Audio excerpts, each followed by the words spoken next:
کوئی جواب نہیں آ رہا ہو تو سمجھ جاؤ اللہ کیا چاہتا ہے۔ اللہ تعالیٰ کیا اشارہ دینا چاہتا ہے۔ سنو، حالات بڑے سخت ہو گئے ہیں، صبر نہیں ہو رہا نا، لیکن صبر اب بھی تو کرنا ہے، اسی کا تو اجر ہے۔ جب سانس بھی نہ لیا جا رہا ہو، دل شکستہ ہو چکا ہو، تب بھی تو صبر کرنا ہوتا ہے۔ میری مانو تھوڑا اور صبر کرو، وہ وقت بدل دے گا۔ ہمت نہ ہارو، وہ کہتا ہے کہ میں اپنے بندوں کو تنہا نہیں کرتا، تو بس یقین کے ساتھ صبر کرو۔ گھٹن بہت بڑھ گئی ہے نا، لگ رہا ہے تم کسی اندھیرے کمرے میں بند ہو، جہاں دروازے تو بہت ہیں لیکن سب بند ہے، زندگی رک گئی ہے۔ مگر سنو، ایسا تو کچھ نہیں ہے، یہ تو تمہارے دماغ کا خلل ہے، شیطانی وسوسے ہیں۔ دیکھو اس کمرے کا ایک دروازہ کھلا ہوا ہے، آج بھی تمہارے اندر کی روشنی وہی موجود ہے، تمہارا رب تمہارا ساتھی ہے۔ ہاں خزاں کے دن ہیں ابھی، مگر بہار بھی آئے گی۔ سنو، ہمت نہ ہارو، اٹھو، زندگی رکی نہیں ہے، پریشان نہ ہو، وہ رب سب ٹھیک کر دے گا۔ دیکھو جو دروازے تمہیں بند نظر آ رہے ہیں، ان تک پہنچانا ناممکن نہیں ہے، بس ان تک پہنچنے کا راستہ تمہارے سوچے ہوئے راستے سے الگ ہے، کیونکہ کچھ چیزیں تمہاری سمجھ میں کبھی بھی نہیں، اس لیے اللہ نے کچھ جواب بس خود تک محدود رکھے ہیں۔ وہ کبھی کبھار تمہارے ارادوں کو اس لیے ناکام کر دیتا ہے تاکہ وہ تمہیں تم سے بچا سکے، کیونکہ کبھی کبھار تمہیں بھی خبر نہیں ہوتی کہ تم اپنی جانب کس طوفان کو للکار رہے ہو۔ وہ ابھی اگر نہیں دے رہا تو ہو سکتا ہے وہ تمہیں اپنے اور قریب لانا چاہتا ہو، یہ بھی ممکن ہے کہ تمہیں اس سے بہتر سے نوازنا چاہتا ہو۔ اور یقین کرو، ان دونوں صورتوں میں سے کسی میں بھی تمہارا گھاٹا نہیں ہے۔ دیکھو کچھ چیزیں تمہارے حق میں بہتر نہیں ہوتی، اس لیے اللہ انہیں تم سے دور کر دیتا ہے۔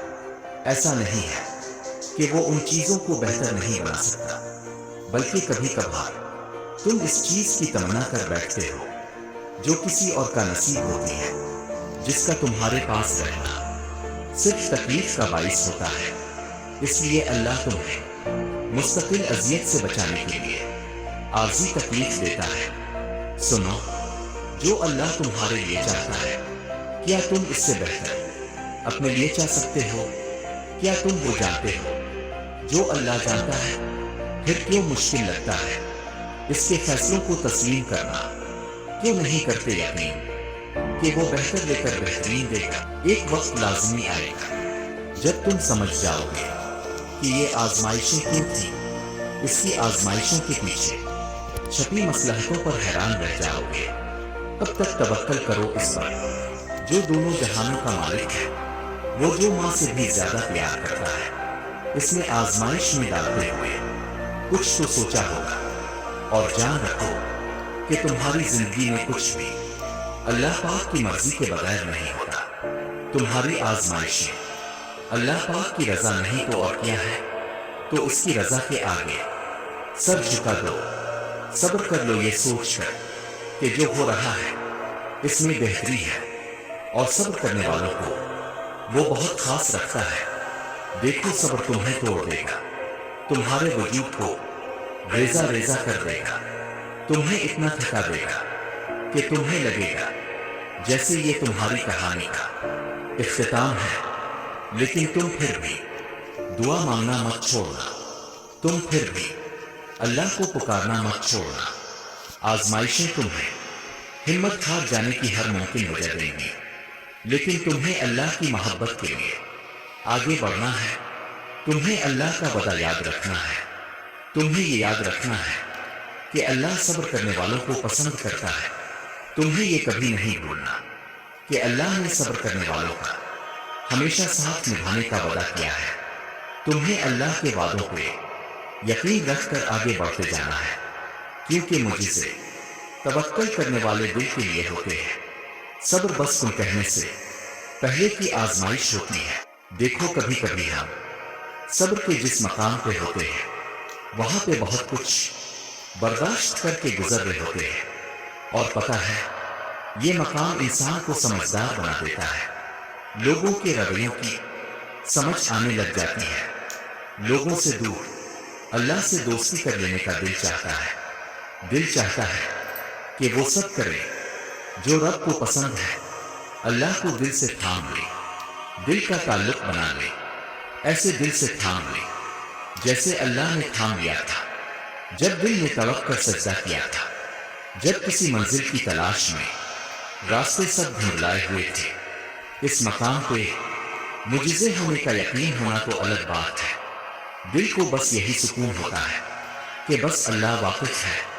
پھر جہاں دل یہ کہتا ہے وہی یہ گواہی بھی دیتا ہے کہ وہی مالک ہے، ان ساری مشکلوں سے وہی نکالے گا، مجھے قدم قدم چلا کر اسی راستے پر لے جائے گا جس سے میں بھٹک گیا تھا، اپنے راستے پر لے جائے گا۔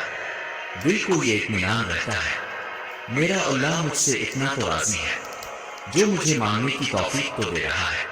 اور پھر ایک دن آپ کو اندازہ ہوگا کہ آپ جس چیز کے لیے دن رات پریشان رہا کرتے تھے اس کا بندوبست تو اللہ نے بہت پہلے سے کر رکھا تھا۔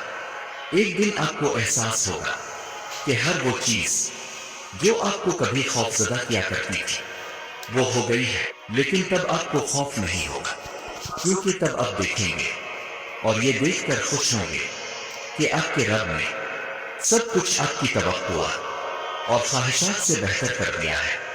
دیکھو اللہ کی بیوی، اس کا انکار تو نہیں ہے، یہ تو بس ایک مختصر سا وقفہ ہے تمہاری مانگی دعاؤں سے معجزوں تک کا، وہ اس طرف میں کبھی ڈالتا ہی نہیں جو اس کے بندے کی برداشت سے باہر ہو، وہ اس خواہش کو دعا کا حصہ بناتا ہی نہیں جسے اس میں پورا نہ کرنا ہو۔ صبر رکھو، اب قبولیت تمہارا انعام ہے، دعا تب آپ کو خوف نہیں ہوگا کیونکہ تب آپ دیکھیں گے اور یہ دیکھ کر خوش ہوں گے کہ آپ کے رب نے سب کچھ آپ کی توقع اور خواہشات سے بہتر کر دیا ہے۔ دیکھو اللہ کی بیوی، اس کا انکار تو نہیں ہے، یہ تو بس ایک مختصر سا وقفہ ہے تمہاری مانگی دعاؤں سے معجزوں تک کا، وہ اس طرف میں کبھی ڈالتا ہی نہیں جو اس کے بندے کی برداشت سے باہر ہو، وہ اس خواہش کو دعا کا حصہ بناتا ہی نہیں جسے اس میں پورا نہ کرنا ہو۔ صبر رکھو، اب قبولیت تمہارا انعام ہے، دعائیں تو وہ بہت پہلے ہی تمہاری قبول کر چکا ہے، بس صحیح وقت کا انتظار ہے، ڈرو نہیں، اب اللہ کی مدد تو میری ساتھ ہے۔ صبر کر کے دیکھو، کیا پتہ اس کی بھی وہی رضا ہو جو تمہاری ہے۔ اس کی بیوی کو اس کا انکار کیوں سمجھ رہے ہو؟ کیا پتہ اسی میں تمہاری خیر ہو، تمہاری دعا ضائع نہیں ہو رہی، بس کچھ دعائیں قبولیت میں بہت وقت لگا دیتی ہیں، اور پتہ ہے کون سی دعائیں قبولیت میں وقت لگاتی ہیں؟ جن کے لیے تمہارا ماننا اس کو پسند آ جاتا ہے، جن پر وہ کن کا سوچ چکا ہوتا ہے۔ تو پھر کیوں پریشان ہوتے ہو یہ سوچ کر کہ اللہ کے قبولیت کے دروازے تمہارے لیے اب تک بند ہیں؟ اگر اللہ نے تمہارے لیے کوئی وسیلہ نہ بنانا ہوتا تو وہ تمہیں اپنے در کا پتہ بھی نہ دیتا۔ اس کی رحمت کو تو یہ گوارا ہی نہیں کہ کوئی اس کے در پر آئے اور خالی ہاتھ چلا جائے۔ ابھی تک اللہ کی جانب سے کوئی جواب نہیں آیا تو مطلب دعا مانگتے رہنا ہے، کیونکہ ہو سکتا ہے اللہ بھی تمہیں وہی دینا چاہتا ہو جو تم اس سے مانگتے ہو۔ اگر قبولیت میں وقت